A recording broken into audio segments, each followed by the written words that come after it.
अनंत पर्यायै दर्पण तलैव सकला प्रतिफलति पदार्थमालिका यत्र परमागमस्य बीजं निषिद्धजात्यन्धसिन्धुर्विधानं सकलनैवेल्सितानां विरोधमथनं नमाम्यनेकान्तम् विरोधमथनं नमाम्यनेकान्तम्।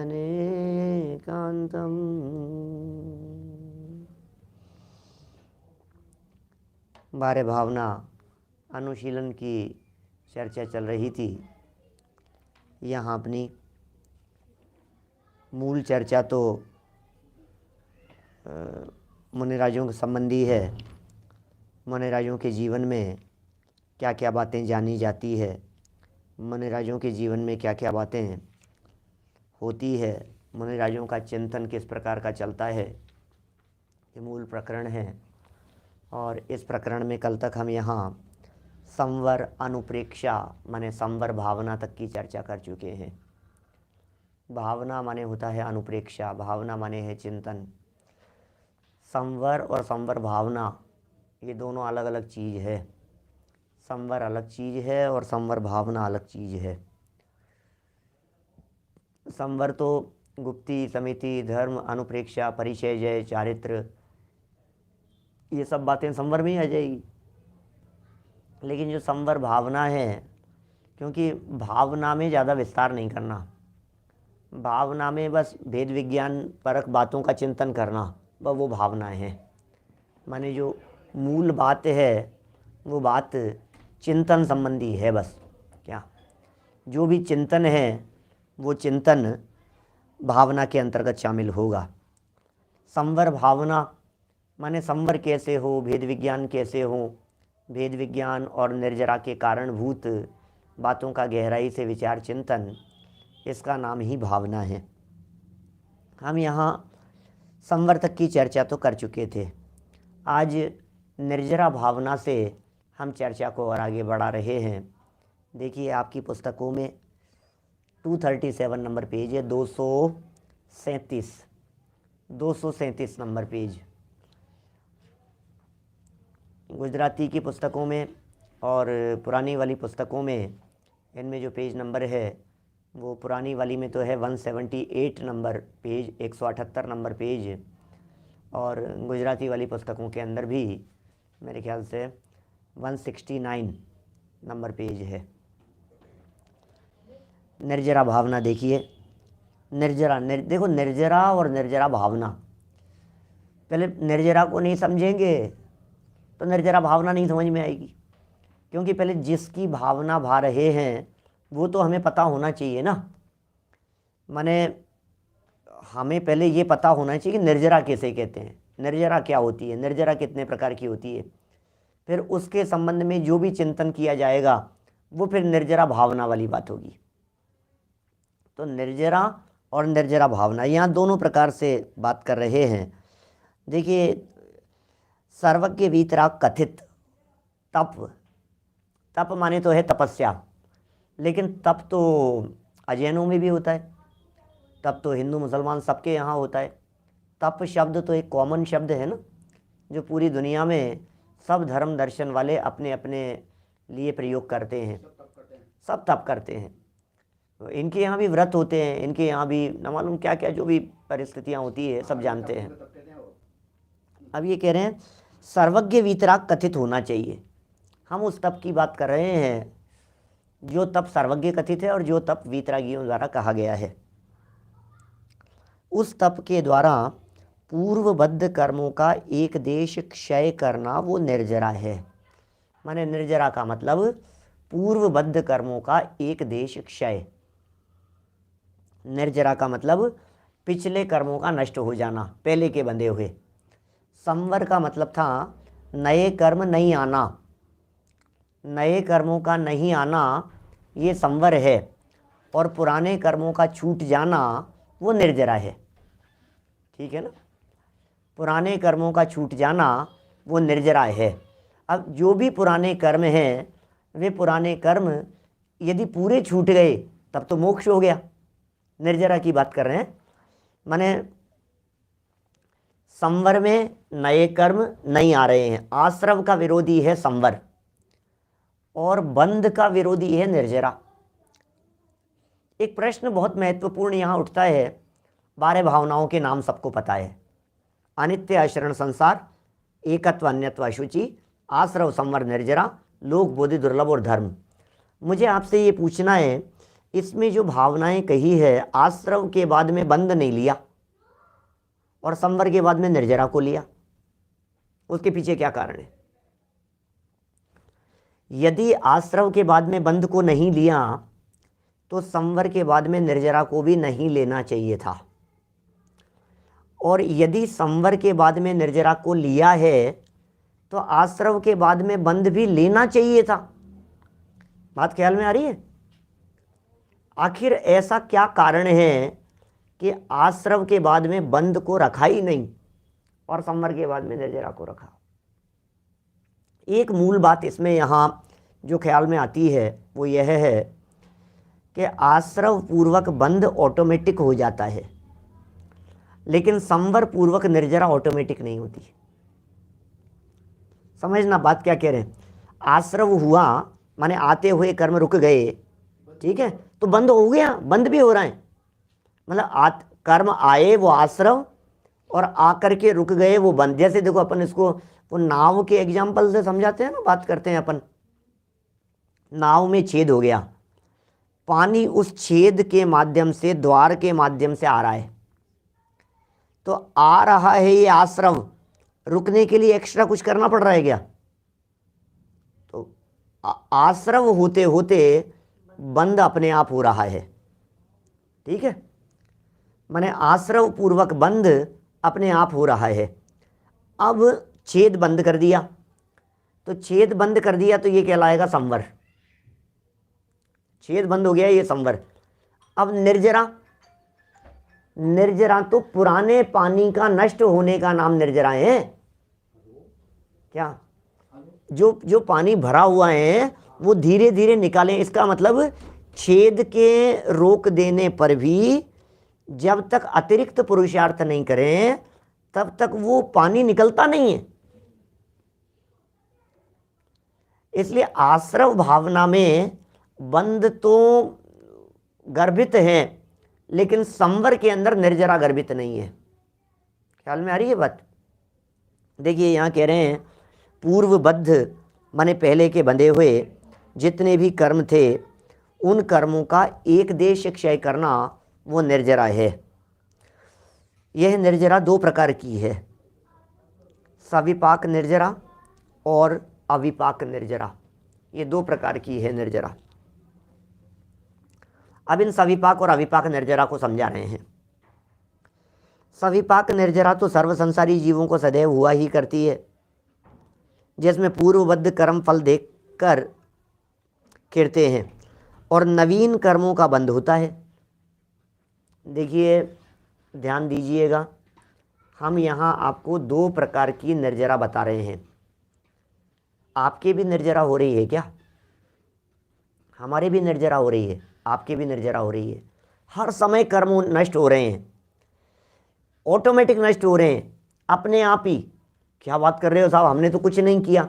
अच्छा, एक रिक्शे वाला है रोड पर, ठेले वाला है, मूंगफली का ठेला लगाता है, उसके भी निर्जरा हो रही है।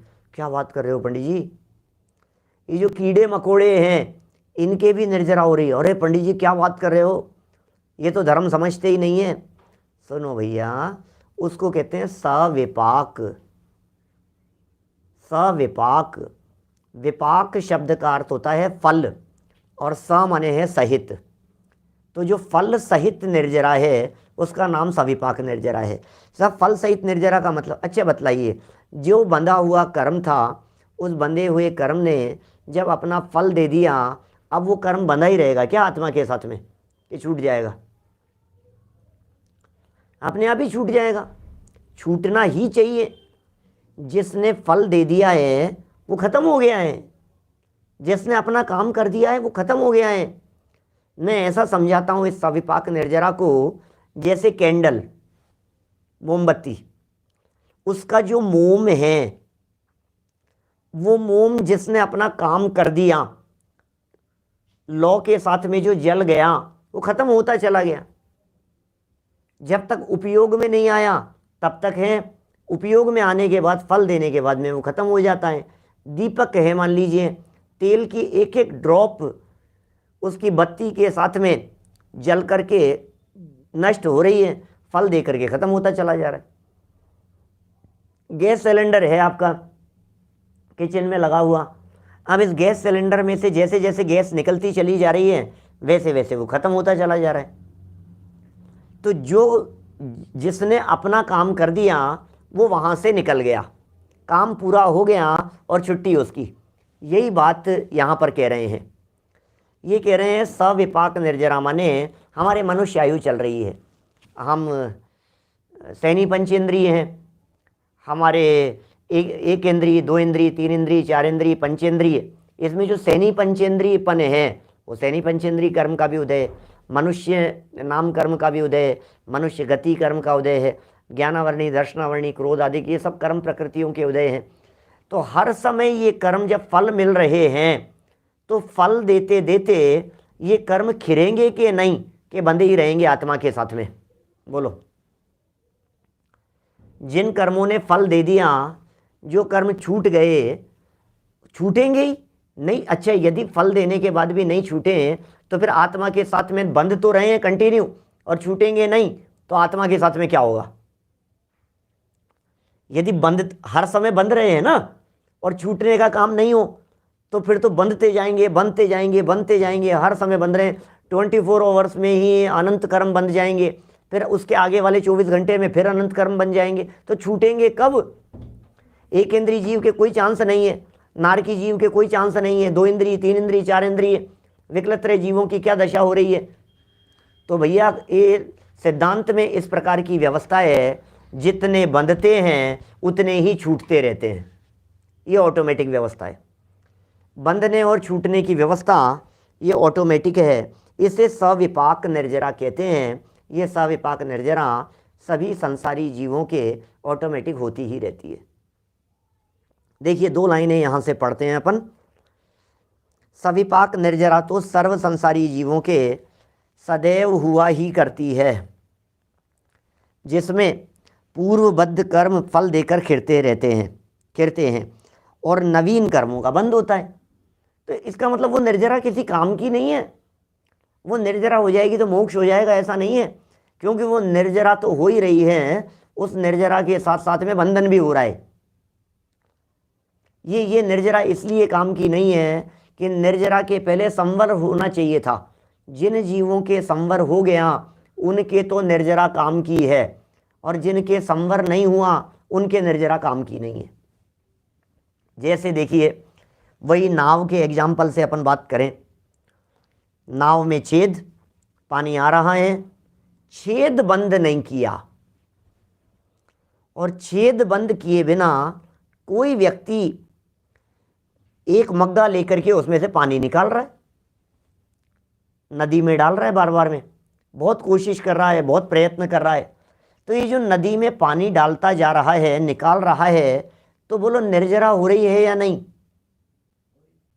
वो मुक्त कब हो जाएगा? कभी नहीं होगा। क्यों? क्योंकि वो पानी आना चालू है कंटिन्यू। तो फर्स्ट स्टेप ये होना चाहिए कि जहां से पानी आ रहा है उसे रोको, पहला काम वो करो, उसको सील पैक कर दो आप। इसका नाम है संवर। तो संवर पूर्वक जो निर्जरा होती है वो निर्जरा काम की होती है, और बिना संवर के जो निर्जरा होती है वो किसी भी काम की नहीं होती है। सारे संसारी जीवों की जितनी भी निर्जरा हो रही है, ऑटोमेटिक चल रही है, ये ऑटोमेटिक निर्जरा सविपाक निर्जरा है, माने फल दी हुई वाली निर्जरा है। देखिए यहाँ यही लिखा, सविपाक निर्जरा सर्व संसारी जीवों के सदैव हुआ ही करती है, जिसमें पूर्वबद्ध कर्म फल देकर, पॉइंट टू बी नोटेड, देखना अंडरलाइन करना, फल देकर खिरते रहते हैं और नवीन कर्मों का बंद भी होता रहता है।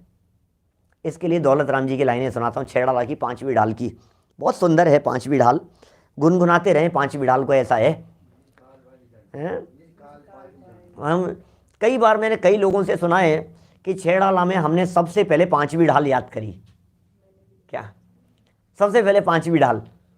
तो क्या है भाई साहब उसकी पंक्तियां? निज काल पाए विधि झरना, तासो निज काज न सरना, तप करि जो कर्म के पावे, सो ही शिव सुख दर्शावे। निज काल पाए विधि झरना, कितने मतलब धुन भी इसकी ऐसी है, झूमते रहो, ऐसी धुन है इसकी। निज काल पाए विधि झरना, तासो निज काज न सरना, तप करि जो कर्म के पावे, सो ही शिव सुख दर्शावे। क्या अभी इसको कई धुनों के अंदर गाया जा सकता है। निज काल पाए विधि झरना, तासो निज काज न सरना, तप करि जो कर्म खिपावे, सो ही शिव सुख दर्शावे।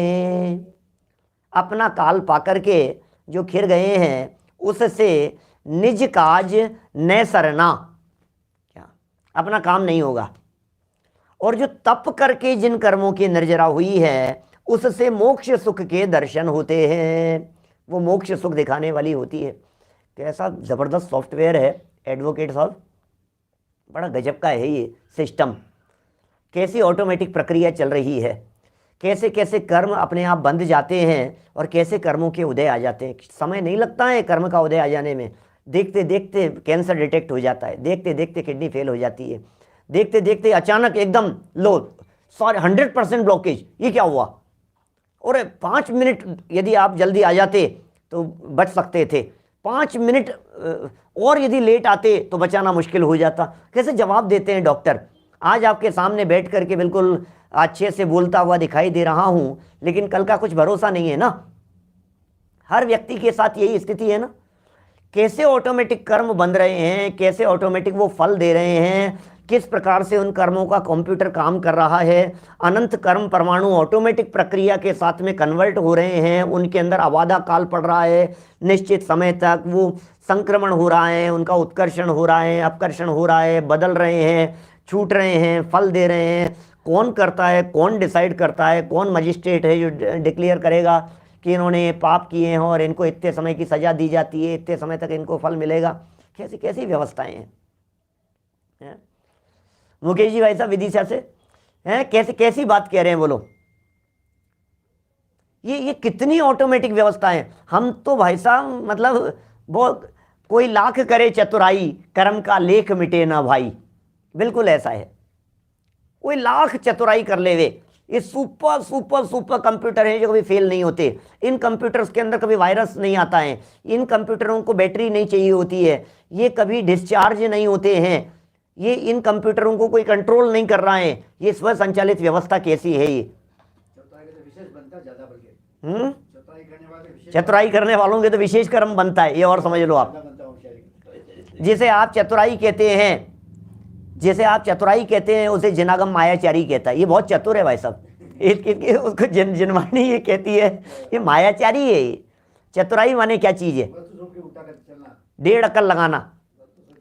तो ये सब उसका यहाँ जबरदस्त खुलासा कर रहे हैं। ये कह रहे हैं सविपाक निर्जरा तो हो गई, अविपाक जो निर्जरा है, बिना फल दिए हुए जो निर्जरा है, ये निर्जरा सम्यक दृष्टि जीवों को शुद्ध भाव रूपी तप आदि करने से होती है। माने सम्यक दृष्टि के निर्जरा ही सच्ची निर्जरा होती है। ये बातें तो निर्जरा की कर रहे हैं, भावना को आगे बतलाएंगे, भावना कैसी होनी चाहिए। सम्यक दृष्टि ज्ञानी जीव क्या कर रहा है? बोले शुद्ध भाव रूपी तप। तप कौन सा है? सम्यक दृष्टियों के शुद्ध भाव रूपी तप है, ये एक्चुअल तप है जिसे हम तप समझते हैं। तप माने हमें ऐसे भैया ये बहुत तपस्वी हैं, ये क्या हुआ कि आए दिन उपवास करते रहते हैं। हमें उपवास करने वाले तपस्वी दिखते हैं, भूखे रहने वाले तपस्वी दिखाई देते हैं। हमें लगता है इन्होंने देखो, अरे भाई आपको पता नहीं है भाई साहब, ये जचे जब चाहे जो चीज़ छोड़ देते हैं, गजब तपस्वी हैं। कितने कितने समय तक बैठे रहते हैं, एक टांग पर खड़े रहते हैं, हिलते नहीं है। इनकी तो तपस्या बड़ी गजब की है भाई साहब, अपने से नहीं हो सकता ये सब। अरे भाई वो असली तप नहीं है। असली तप होता है सम्यक दृष्टियों के भेद विज्ञान पूर्वक, असली तप होता है संवर पूर्वक, असली तप होता है शुद्धोपयोग पूर्वक। ये लिखा है इन्होंने यहाँ, शुद्ध भाव रूपी तप आदि करने से निर्जरा होती है। शुद्ध भाव, शुद्ध भाव है या नहीं है कि साहब शुद्ध भाव तो नहीं है, तो बोले निर्जरा नहीं है, वो निर्जरा बस नाम की। देखिए ये बहुत सुंदर पंक्तियां लिखी है दादा ने, वो पढ़ करके सुनाता हूं मैं आपको। ये कह रहे हैं, निज आत्मा के भान बिन है निर्जरा किस काम की। क्या सुंदर पंक्तियां हैं। निज आत्मा के भान बिन है निर्जरा किस काम की, निज आत्मा के ध्यान बिन है निर्जरा बस नाम की। हे बंध की विध्वंसिनी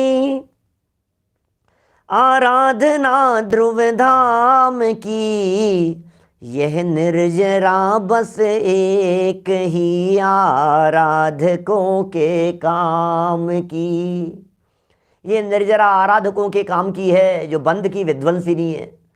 ये निर्जरा आराधकों के काम आने वाली है। कौन सी निर्जरा आराधकों के काम आने वाली है? जो निर्जरा बंध को नष्ट करने वाली है, जो निर्जरा शुद्ध भाव पूर्वक होती है, जो निर्जरा सम्यक दृष्टियों की होती है, ऐसी निर्जरा काम की है। और सुनो, वैराग्य जननी राग की विध्वंसिनी है निर्जरा, है साधकों की संगिनी आनंद जननी निर्जरा। तप त्याग की सुख शांति की विस्तारनी है निर्जरा, संसार पारावार पार उतारनी है निर्जरा। संसार पारावार पार उतारने वाली है निर्जरा। ये है असली निर्जरा भाई साहब। आत्मा के ध्यान बिना, आत्मा के ज्ञान बिना, आत्मा की पहचान बिना, आत्मा को जाने और समझे बिना उनके निर्जरा नहीं होती है, निर्जरा नहीं होती है। माने असली निर्जरा उन्हीं की होती है जो आत्मा को जानते हैं, आत्मा को पहचानते हैं, आत्मा में समा जाते हैं। उनके सकाम निर्जरा होती है। सविपाक निर्जरा नहीं, अविपाक निर्जरा होती है। सकाम और अकाम निर्जरा के बारे में बतलाइए, ऐसा पूछ रहे हैं सामने से। देखो भाई, सकाम निर्जरा शब्द मूल आगम में तो कहीं आता नहीं है। सकाम निर्जरा, अकाम निर्जरा एक शब्द मिलता है। अकाम निर्जरा, आप जानते हैं अकाम निर्जरा क्या होता है? जानते हैं अकाम निर्जरा क्या होता है? अकाम निर्जरा जो काम की नहीं है। एक ऐसा अर्थ हो गया, लेकिन काम शब्द का अर्थ होता है इच्छा। काम माने इच्छा, और आ लगा दिया उसके पहले, माने बिना इच्छा के जो निर्जरा हो उसका नाम है अकाम निर्जरा। तप करने की इच्छा नहीं थी, तप करने की भावना नहीं थी, तप करना चाहते नहीं थे, ऐसी जो अब हो गया, लेकिन शांत भाव से सहा है उस घटना को, उस परिस्थिति को, बहुत शांत भाव से। लड़ाई झगड़ा नहीं किया, विवाद नहीं किया, ज़्यादा तू मैं नहीं, ज़्यादा आकुलता नहीं, परिणामों में शांति है, तो फिर वो अकाम निर्जरा हो गई। वो अकाम निर्जरा है। नहीं, अकाम निर्जरा के अंदर काल पाकर के नहीं है, वो तो सविपाक निर्जरा है। काल पाकर की जो निर्जरा होती है उसे तो सविपाक कहते हैं। सविपाक निर्जरा, स माने सहित, विपाक माने फल, फल सहित जो निर्जरा होती है वो सविपाक निर्जरा होती है। ठीक है। अच्छा, अभी बात कर रहे हैं अकाम शब्द है, ध्यान देना, अकाम शब्द है। ये कैसी निर्जरा है? मैंने पहले बतलाया है आप लोगों को, कई बार भूल जाते हैं आप लोग, लेकिन लोग भी बदलते भी रहते हैं, नए लोग भी रहते हैं बहुत सारे। सुनिए बात, रात्रि भोजन एक व्यक्ति करता नहीं है ना। सुबह किसी काम में से निकलना पड़ा उसे जल्दी, बिना खाए पिए निकल गया भागते दौड़ते हुए। देर हो गई, किसी काम में उलझ गए और सिलेंडर ख़त्म हो गया था, ड्राई ब्रेकफास्ट कुछ था नहीं, दूध वाला आया नहीं था, ऐसी कुछ ना कुछ ऐसी समस्याएं हो गई कि वो दौड़ता हुआ निकल गया। दोपहर में मीटिंग चलती रही, कुछ ऐसा सलाह मशवरा, कुछ इस तरह का काम अर्जेंट आ गया जिसके कारण वो न ब्रेकफास्ट कर सका न लंच के लिए निकल सका, कुछ भी नहीं हुआ। अब 4 बज गए मीटिंग ख़त्म होने में, 4 सवा 4 बज गए। अब मीटिंग ख़त्म हो गई, अब क्या करें? तो बोले नाश्ता। अरे नाश्ता कहाँ, अब तो खाना ही खाऊंगा, मैं निकलता हूँ बस, अब तो बहुत तेज़ भूख लग रही है। और वो वहाँ से निकले, रास्ते में निकले और उन्हें पता नहीं था रास्ते में कृष्ण जन्माष्टमी का जुलूस निकल रहा था, हनुमान जयंती का जुलूस निकल रहा था, किसी तरह के कोई ताजिए निकल रहे थे, मुहर्रम थी, न मालूम क्या था, ट्रैफिक जाम था, कोई पता नहीं कहीं कुछ दंगे हो गए, कुछ हो गया। अब वो ट्रैफिक इतना जाम हो गया, इधर नहीं, इधर से नहीं, उस रास्ते से ले लेता हूँ गाड़ी को, उधर घुमा रहा है, उधर घुमा रहा है। लेकिन समय 5:30 पौने 6 बज गए, 5:15 बजे, 5:30 बजे रात हो जाती थी, एकदम विकल्प टूट गया दिमाग से।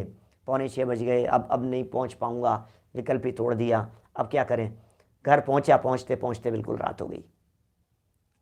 बोलो, उन्होंने उपवास किया या नहीं किया? नहीं किया, कुछ भी नहीं खाया भैया, खाया कुछ भी नहीं है उन्होंने, खाया कुछ भी। अच्छा, अब क्या हुआ? घर पहुंचने के बाद में वाइफ ने कहा, माँ ने कहा, बेटा कुछ थोड़ा सा, अभी तो थोड़ा थोड़ा डाल दूं, थोड़ा सा। नहीं, अब रहने दो, अब विकल्प टूट गया। नहीं, एक काम करो, अब क्या करें, अभी तो कि नहीं, अब कोई विकल्प नहीं है, रात भी हो गई है, रात को कुछ लेते नहीं है, कल खाएंगे। अब ये जो शांत भाव है, इस शांत भाव से जो निर्जरा हो रही है वो है अकाम निर्जरा। तिर्यंच गति के जीवों की भी ऐसे अकाम निर्जरा होती है। भोजन ना मिलने पर, जब उन्हें भोजन नहीं मिलता है तो वो क्या करते हैं? अपना सर फोड़ते हैं कि शांत भाव से सह लेते हैं, अब ठीक है, कोई बात नहीं।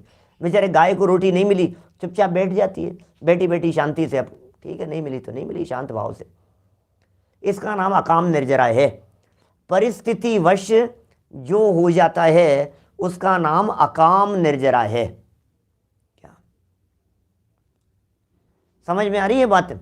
ये परिस्थिति वश है, लेकिन परिणाम शांत है ना, इसलिए निर्जरा कहेंगे। शरीर को कष्ट देने का नाम निर्जरा नहीं है, शरीर को कष्ट नहीं दिया है, लेकिन शांत भाव है, परिणामों में शांति है, परिणामों में निर्मलता है, इसी का नाम निर्जरा है। इसका नाम है अकाम निर्जरा। अब यदि यही पूर्व में, जैसा कल कही थी धारणा और पारणा की बात, मोक्ष मार्ग प्रकाशक में चल रही थी, धारणा पहले किया, पारणा बाद में हुआ, तो धारणा करके जो उपवास किया गया, उस उपवास का नाम है, उस निर्जरा का नाम है अविपाक निर्जरा। अविपाक निर्जरा कहलाएगी वो। देखिए, चक्रेश जी के साथ कह रहे हैं, चक्रेश जी कई बार हुआ है, इनके साथ भी इस तरह का हो जाता है, अनेक बार बन जाती है इस प्रकार की परिस्थिति। चलिए पूरी करते हैं चर्चा को अपन यहाँ।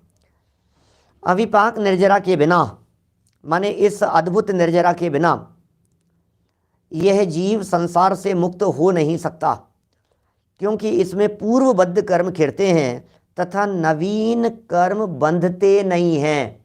ये बात है महत्वपूर्ण, नवीन कर्म बंधते नहीं है, इसका मतलब संवर पूर्वक हो रही है ये निर्जरा।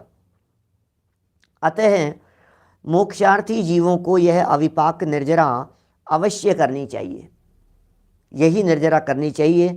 इस प्रकार बार बार चिंतन करना ही निर्जरा भावना कहलाती है। इस तरह हमने यहाँ निर्जरा भावना की चर्चा की। बार बार में चिंतन करो कौन सी निर्जरा हो रही है, क्या हो रही है, परिणाम संभल रहे हैं कि नहीं संभल रहे हैं, परिणामों में शांति है या नहीं है, इस प्रकार का जो विचार चिंतन है ये निर्जरा कहलाती है।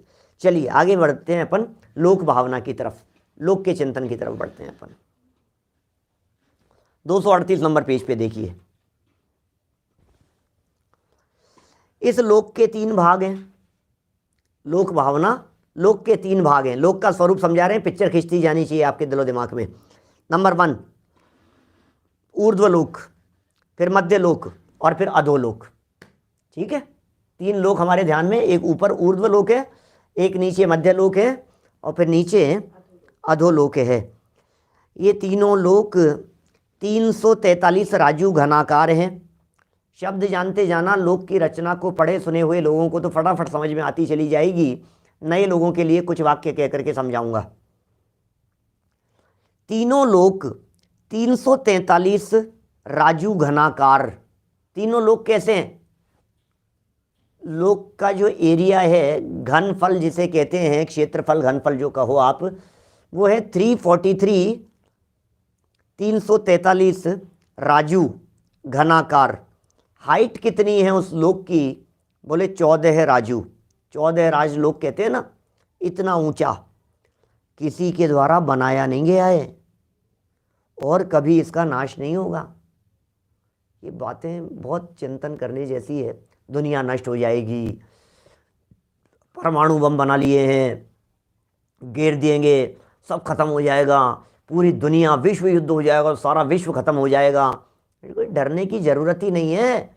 ये शाश्वत है, ये विश्व, यह लोक अनादि निधन, स्वयं सिद्ध, अविनाशी है। इस लोक का कभी नाश नहीं होता, इस दुनिया को कभी मिटाया नहीं जा सकता है, ये दुनिया मिटती ही नहीं है। मैंने अभी एक दिन पहले भी कही थी आपसे, 4-5 दिन पुरानी बात होगी। मैंने कहा था इस दुनिया को नष्ट करने संबंधी, नष्ट होने संबंधी कितनी अफवाहें उड़ती रहती है, और ये तो जजमेंट डे है, ये तो लास्ट डे है, इस आज अब देखना, आज के बाद तो कैलेंडर नहीं है, ख़त्म हो जाएगी, दुनिया ख़त्म हो रही है। और बड़े बड़े न्यूज़पेपर्स के अंदर, डेली न्यूज़पेपर्स के अंदर खबरें, न्यूज़ चैनल्स के ऊपर खबरें चल रही है, पूरी दुनिया ख़त्म हो जाएगी, न मालूम कौन सा एक ग्रह आकर के पृथ्वी से टकराने वाला है और सब खत्म हो जाएगा। क्या चलता रहता है इस तरह की बातें। ये दुनिया किसी ने बनाई नहीं है, इसलिए इसे नष्ट नहीं किया जा सकता है। मैंने एक फॉर्मूला बतलाया था आपको अनित्य भावना की चर्चा करते समय। क्या बतलाया था मैंने आपको ये कहा था कि जो कुछ भी उत्पन्न होता है वो नियम से नष्ट होता है। ये फॉर्मूला है। ये मोबाइल बनाए, मोबाइल नष्ट होगा, मकान बनाए, मकान नष्ट होगा, रोड बनी है, रोड टूट जाएगी, फ्लाईओवर बने हैं, टूट जाएंगे, आपके घर, मकान, दुकान, ज़मीन, जायदाद, किताब, पुस्तक, कॉपी, आईपैड, मोबाइल, हर चीज़ दुनिया में जो कुछ दिखाई दे रहे हैं, ये सब किसी न किसी की रचनाएं हैं, किसी के द्वारा बनाया हुआ है। जिसे बनाया जाता है उसे मिटाया जाता है। जो बन सकता है वो मिट सकता है। राजेश जी सर, जो बन सकता है वो मिट सकता है, और जो बनता नहीं है वो मिटता नहीं है। अब इस दुनिया को बनाया किसने? जैसे आत्मा है, आत्मा को किसने बनाया? बना नहीं है ना, तो मिटेगा नहीं। ये दुनिया है, लोक है, षट द्रव्यात्मक लोक। इस लोक को बनाया किसने? कि किसी ने नहीं, तो मिटाएगा कौन? कि बोले कोई नहीं, दुनिया को कोई नहीं मिटा सकता। जो लोग ये कहते हैं, मैंने 10 लक्षण पर्व के अवसर पर जो प्रवचन हुए थे हमारे जन सामान्य के लिए, जिसमें हमने कर्म सिद्धांत की चर्चा की थी, कुछ लोग की चर्चा की थी, हमने वहाँ कुछ तर्क दिए थे आप लोगों को। आप लोगों में से बहुत सारे लोग होंगे उस समय। हमने ये कहा कि चलो मान लिया ईश्वर ने दुनिया बनाई है, चलो मान लिया ईश्वर ने बनाई है दुनिया, तो ईश्वर ने क्या बनाया है उस दुनिया में? ये तो बताना पड़ेगा ना अपने को कि भाई ये ईश्वर का बनाया हुआ है। हमारा जो मकान है B54, ये तो हमारा बनाया हुआ है। हमने पड़ोस वाले मकान में गए, भाई साहब आपका मकान भगवान ने बनाया है क्या? नहीं नहीं, हमारे तो ये इंजीनियर साहब हैं, ये कॉन्ट्रैक्टर हैं, ये इन्होंने बनाया है। उसके बगल वाला मकान, बोले ये इनका बनाया है। तो ये ताजमहल किसने बनाया है? ये उसका बनाया हुआ है, उन कारीगरों ने बनाया है, उसके निर्देशन में बनाए। तो हवा महल, जयपुर का हवा महल, के बोले ये उन महाराजा ने बनाया है, ये इसने बनाया। तो आईफिल टावर तो भगवान ने बनाया होगा कि नहीं? नहीं। तो मुझे ये तो बता दो भगवान ने कौन सी बिल्डिंग, कौन सी रोड बनाई है? माने यदि भगवान की बनाई हुई है, हम अपनी बुद्धि से यदि सोचें कि भगवान ने दुनिया बनाई है, तो एक सिंपल सा क्वेश्चन है कि दुनिया में क्या, दुनिया माने क्या, क्या बनाया है दुनिया ने? दुनिया में कौन सी चीज बनाई है? खत्म हो जाती है सारी बात एक झटके से। सब बुद्धिजीवी लोग हैं, समझ में नहीं आती है बात। नहीं नहीं नहीं, पहले बस उसने तो बना करके छोड़ दी, फिर उसके अंदर जो भी ऑल्टर होते रहते हैं वो सब अपन करते रहते हैं। ऐसा नहीं है, ऐसा कुछ नहीं है। नदी पहाड़ तो बनाए। नदी पहाड़ किसने बनाए? ईश्वर ने बनाए। अपने आप बन जाते हैं। मैं कहता हूं ईश्वर कहाँ उतर करके आए? और ईश्वर ने पहाड़ बनाने के लिए पत्थर कहाँ से लाए? चूना मिट्टी कहाँ से इकट्ठे किए? नदियां बनाने के लिए पानी कहाँ से लेकर के आए? सब अनादि निधन है और ऑटोमेटिक व्यवस्थाएं। भाई साहब ये जो दुनिया में, इस वर्तमान दुनिया की बात कर रहा हूँ, जैसे आप लोग दुनिया कहते हैं और समझते हैं, इस दुनिया में जहाँ पृथ्वी होती है वहाँ पहाड़ खड़े हो जाते हैं, जहाँ पहाड़ खड़े होते हैं वहाँ समुद्र बन जाते हैं, जहाँ समुद्र होते हैं वहाँ वहाँ रेगिस्तान हो जाता है, ऐसे परिवर्तन हो जाते हैं। बोलो, इतने इतने परिवर्तन हो जाते हैं ऐसे ऑटोमेटिक। ये पेड़ पौधे दिखाई दे रहे, कितनी स्वयं संचालित व्यवस्थाएं। मैं तो एक एक चीज को देखता हूं तो सोचता हूं ये तो ऑटोमेटिक ही हो सकती है व्यवस्था। भगवान को क्या पड़ी है कि एक पेड़ पर इतने पत्ते, कौन सी टहनी, कौन सी डाल, कौन सी मुड़ी हुई, कौन सी सीधी, उसका एक पत्ता पीला पड़ गया है, एक पत्ता काला है, एक पत्ता ग्रीन है, एक पत्ता नया आ रहा है, एक पत्ता छोटा है उसके अंदर एक आम लग रहा है क्या क्या क्या स्थिति होगी। वो उसके एक निशान लग गया है, उसके कौन कर कौन रहा है ये सारी चीजें हैं। ये जो लोक भावना है, ये लोक भावना अकृत्रिम व्यवस्था को बतला रही है, ये लोक भावना ऑटोमेटिक व्यवस्था को बतला रही है। ये लोक भावना कह रही है भैया होता स्वयं जगत परिणाम, मैं जग का करता क्या काम। इस जगत में क्या करता हूं मैं, करने धरने का मैं विकल्प विकल्प करता रहता हूं। सच में एक काम तो मेरे से होता नहीं है, शरीर अपने से चलता नहीं है, परमाणु अपने से चलता नहीं है। हमें जिस मकान को हम बनाने का दम्भ भरते हैं, गर्व और अभिमान करते हैं, हमें पता है इस मकान में कितनी ईंटें लगी है, हमें क्या पता। आपको पता है कितनी सीमेंट लगी है, हमें क्या पता। कितनी बजरी लगी है, उसमें कितने परमाणु हैं, आपको पता है कौन सी जगह पर कौन सा निशान हो गया है, आपको पता है किस जगह पर इस दीवार के ऊपर कितने परमाणु घिस गए हैं, कितने खिर गए हैं, किसका क्या हो गया है। एक एक परमाणु स्वतंत्र है, कहाँ से गंदी हो गई है, कहाँ निशान हो गया है। आपको मालूम है आपके मकान में, आपके हॉल के किसी कॉर्नर के अंदर कितनी चींटियां हैं। जिस मकान को आप अपना कह रहे हो वहाँ चींटियां भी उसका अपना घर समझ रही है, उनका भी तो घर है। शिवकली का तो उदाहरण मैंने जैसे पहले दिया है आपको। एक फोटो के पीछे छिपी हुई छिपकली, वो समझती है ये मेरा घर है। ये क्या, जब आप उसे भगाते हैं तो दौड़ करके अपने घर में चली जाती है, वो उसका घर है। बाहर निकल करके आएगी, फिर घूम फिर करके वहीं चली जाएगी। और ये भी हो सकता है कि आपके पिताजी दादाजी हो, क्या वापस आ गए हो, आ जाते, उन्हीं के फोटो के पीछे जाकर के बैठ जाते, दादाजी की फोटो के पीछे जाकर के छिप जाती है। भैया कौन बना रहा है, कौन कर रहा है, ये स्व संचालित व्यवस्था बड़ी सुंदर व्यवस्था है इस लोक की। इस व्यवस्था को जानने में शांति है, इस व्यवस्था को समझने में शांति है, अपार शांति है। इस शांति का वेदन होता है। देखिए समझा रहे थे, लोक अनादि निधन है, अनादि निधन है लोक, स्वयं सिद्ध है यह लोक, अविनाशी है यह लोक। इस लोक का विनाश नहीं होता। कौन करे इस लोक का विनाश? दुनिया बनाने वाले ऐसी बातें करते हैं लोग, क्या तेरे मन में समाई तूने, काहे को दुनिया बनाई तूने, काहे को दुनिया बनाई। दुनिया बनाने वाला दुनिया में रहता था कि दुनिया के बाहर रहता था? बस थोड़ा सा बुद्धि से सोचोगे सब बातें उलट पुलट होती चली जाएगी।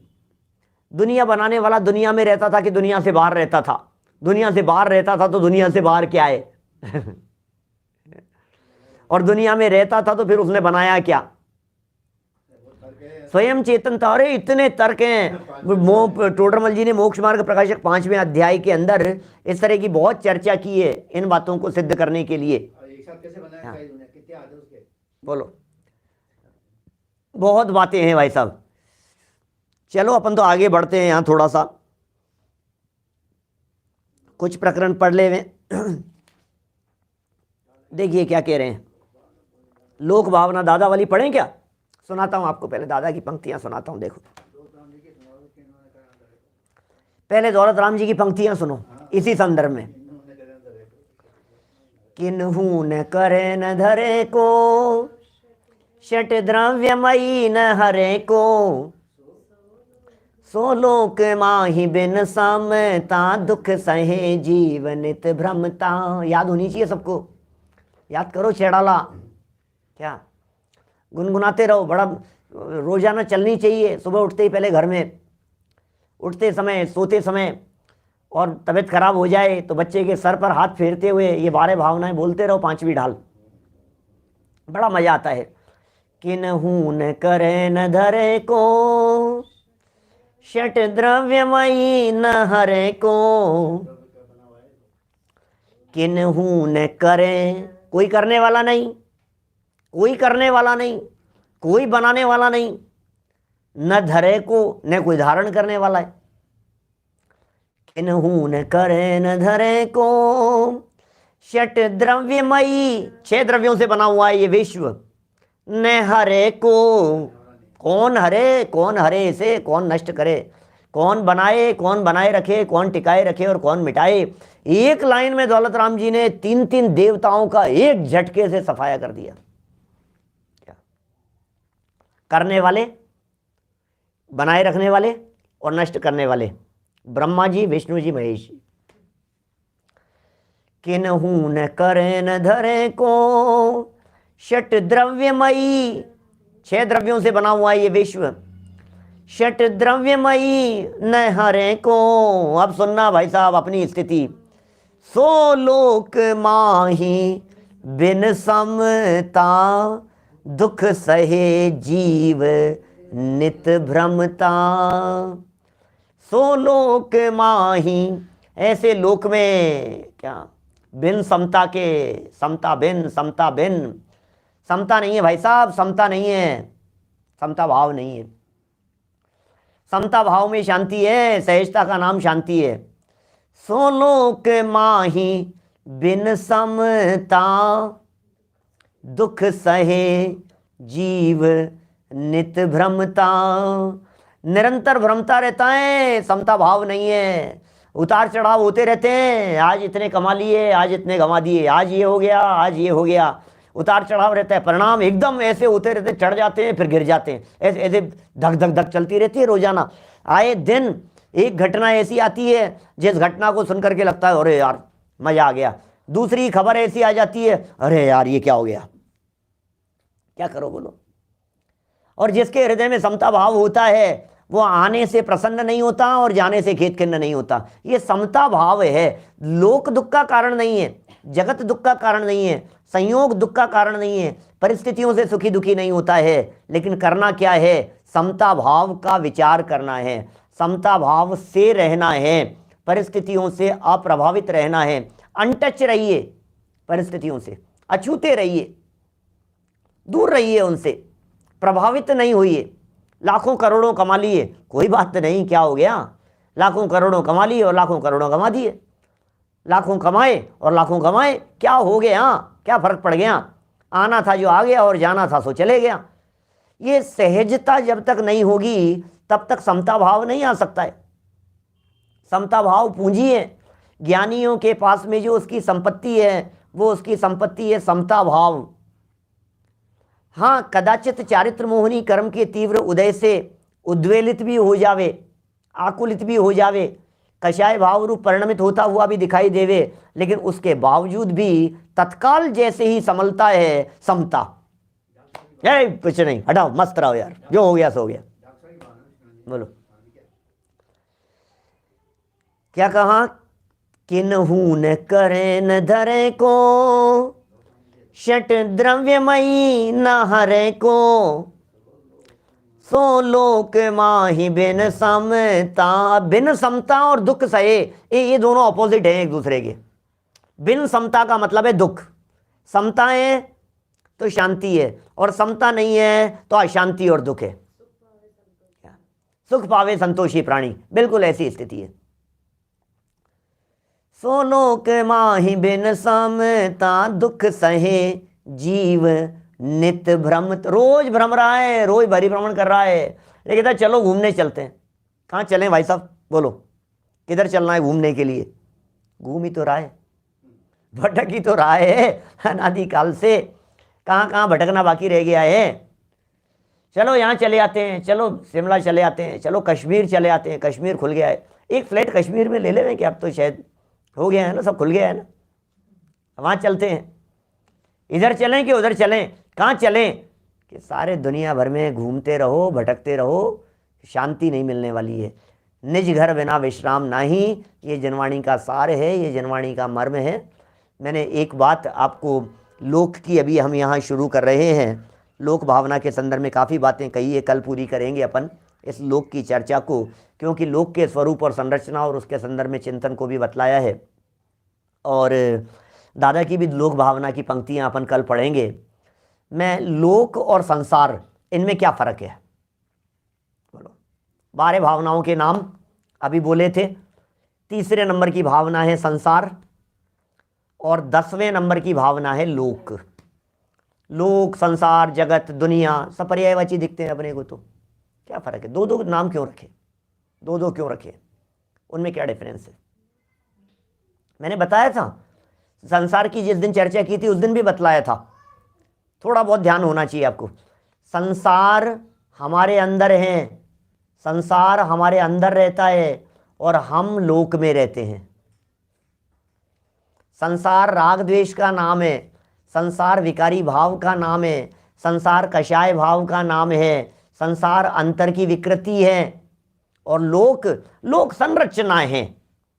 तो संरचना के बारे में जब विचार किया जाता है तो लोक भावना का विचार होता है, 6 द्रव्यों का चिंतन होता है, तो लोक भावना का चिंतन होता है। और जब 6 द्रव्यों से हटकर अपने आत्म परिणाम और विकारी परिणामों आदि का चिंतन होता है तो फिर उसका नाम संसार भावना का चिंतन होता है। चलिए, इस तरह से ये 12 भावनाएं जो यहाँ चल रही है, चिंतन की प्रमुखता से इन बातों को लेना चाहिए। चिंतन चलेगा तो भावनाएं सफल होगी। हम सब अपने चिंतन को संभालें, अपने चिंतन को बदलें, अपने चिंतन को सुधारें और सुधार कर अल्पकाल में इस लोक के अग्रभाग में, शिखर पर जाकर के विराजमान हो जावें। इसी भावना से बात को यहीं विराम देता हूँ, कल चलेंगे आगे। निज निधि निज में बताई, यह अनंत उपकार है, उसके लिए जिनवाणी माँ को वंदना शतवार है, वंदना शतवार है। नौ बार।